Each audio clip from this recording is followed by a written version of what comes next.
A few moments later.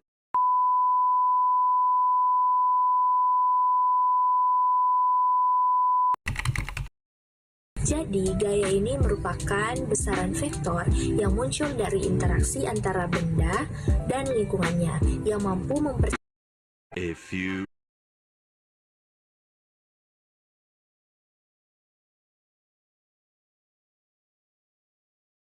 few moments later.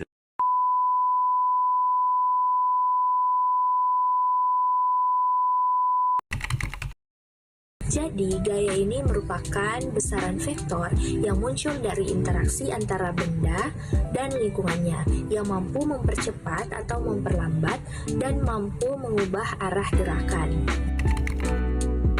Hukum Newton 2 adalah percepatan yang dihasilkan oleh resultan gaya pada suatu benda. Dan sebanding dengan resultan gaya tersebut, lalu berbanding terbalik dengan massa benda. Arah percepatan benda akan sama dengan arah resultan gaya yang bekerja padanya. Yang berikut rumus. Rumus hukum Newton 2 adalah F sama dengan M kali A. F sama dengan resultan gaya dalam satuan Newton. M adalah massa benda dalam satuan kilogram. A adalah percepatan benda dalam satuannya meter per detik kuadrat. Penerapan dalam kehidupan sehari-hari hukum Newton 2. Yang pertama, mendorong benda. Saat mendorong kursi dan lemari, kita membutuhkan gaya yang lebih besar untuk mendorong lemari yang lebih berat atau massa lebih besar untuk mendapatkan percepatan yang sama. Hukum Newton yang ketiga yaitu aksi reaksi, di mana jika kita memberikan aksi, maka akan mendapatkan reaksi yang sama besar namun berlawanan arah. Contohnya, jika perawat mendorong kursi roda, maka roda akan menekan lantai dan kursi roda akan berjalan.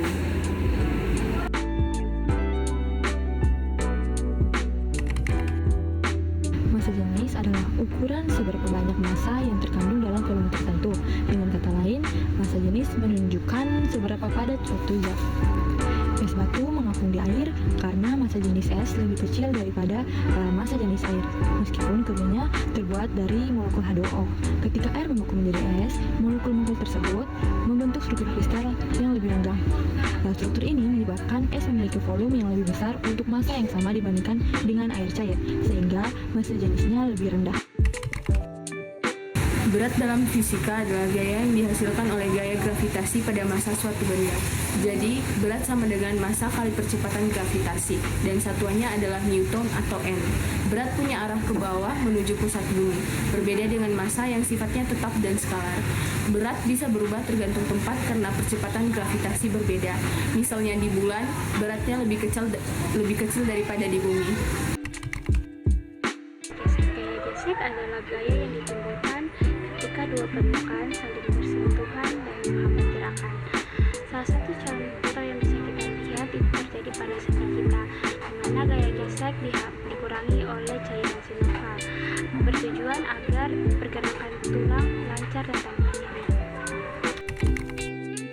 Pengertian usaha dalam fisika terjadi ketika adanya gaya yang bekerja pada suatu benda yang menyebabkan perpindahan sejauh jarak F dengan rumus W sama dengan F kali S.